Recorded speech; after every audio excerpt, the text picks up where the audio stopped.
কাপড় তৈরি করার জন্য নলি করা হচ্ছে। তুরস্কের মতো কোনো ঘটনা যদি কখনো বাংলাদেশে একটা হিট করে, সেই ক্ষেত্রে এরকম রোভার যদি অ্যাসিস্ট শুরু করে, হয়তো আমরা 10টা মানুষ হলেও বেশি বাঁচাতে পারবো। ব্র্যাকের 50 বছর পূর্তি উপলক্ষে বাংলাদেশের মানুষের দৃঢ়তা, সাহস ও এগিয়ে যাওয়ার গল্প উদযাপনে ব্র্যাক আয়োজন করে হোপ ফেস্টিভ্যাল। হৃদয়ে বাংলাদেশ, সম্ভাবনার শক্তি এবং যে পৃথিবী আমরা গড়তে চাই, এই 3 প্রতিপাদ্যে আর্মি স্টেডিয়ামে সাজানো হয় 3 দিনের অনুষ্ঠানমালা।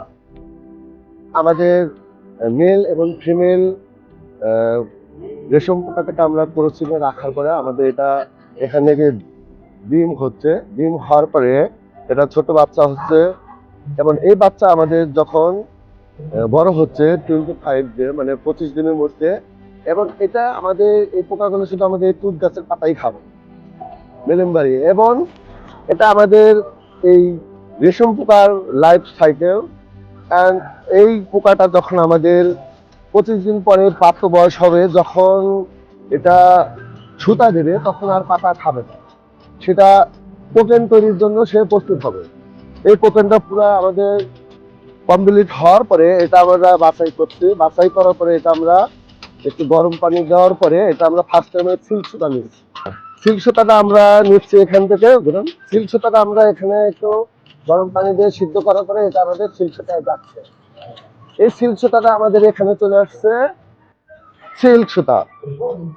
ইন কেস আমরা সিল্ক নেওয়ার পরে যদি আমাদের কিছু অবশিষ্ট সুতা থাকে, সেটা আমরা করছি আমাদের এই এনডি সিল্ক। এনডি সিল্ক করার পরে যদি আমাদের কিছু সুতা থাকে, তখন আমরা করছি ডুপিয়ান সিল্ক। এবং ডুপিয়ান এই সিল্কগুলো আমরা তখন আমরা বিভিন্ন কালার করার পরে এই সুতাগুলো আমাদের এখানে নলি করা হচ্ছে, মানে কাপড় তৈরি করার জন্য নলি করা হচ্ছে। এটা আমাদের এনডি সিল্ক সুতা তৈরি হচ্ছে, আর এটা আমাদের সিল্ক সুতা তৈরি হচ্ছে। এবং এটা এই সুতাটা আমাদের নাটোরে প্রসেস করার পরে নলি করা হচ্ছে। নলি করার পরে আমাদের এখানে হ্যান্ডলুমে আমাদের সিল্ক কাপড় তৈরি হচ্ছে। এটা আমাদের নিপাপা আমাদের নাটোরে এসআরসিতে হ্যান্ডলুমে সিল্ক কাপড় তৈরি করতেছে, সিল্ক শাড়ি।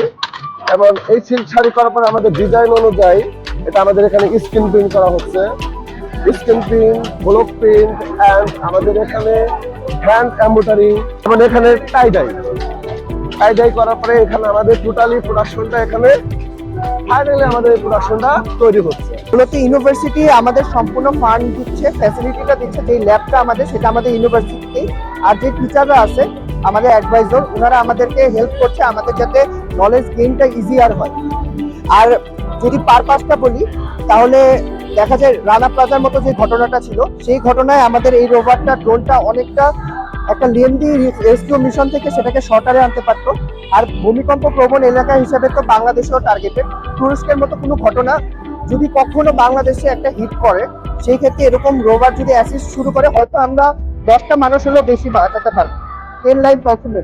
উৎসবে দর্শকরা উপভোগ করে আবহমান বাংলার চিরায়ত লোকজ সঙ্গীতের সম্মিলন, পুঁথিপাঠ, গল্প পাঠের আসর, বায়োস্কোপ, পুতুল নাচ, শিশুদের খেলার জগৎ সহ দিনব্যাপী নানা প্রদর্শনী। আমরা ব্র্যাক ক্ষমতায়ন ও আইনি সুরক্ষা কর্মসূচির পক্ষ থেকে এসেছি। এটা ব্র্যাক সেলফ পপুলার থিয়েটার, আমাদের মানে একটা প্রোগ্রাম, অন্যান্য প্রোগ্রামের মতোই আমরা আমাদের এখানে যারা আছে মানে নাটক নিয়ে আমরা কাজ করি। সবাই গ্রামে গঞ্জে ব্র্যাকের পক্ষ থেকে আমরা মানুষ সচেতনতামূলক নাটক করে থাকি। সব বয়সের মানুষের অংশগ্রহণে মুখর ছিল উৎসবের কেন্দ্র। তারা ঘুরে ঘুরে উৎসবের সব আয়োজন উপভোগ করেছেন এবং বিভিন্ন কর্মশালায়ও অংশগ্রহণ করেছেন।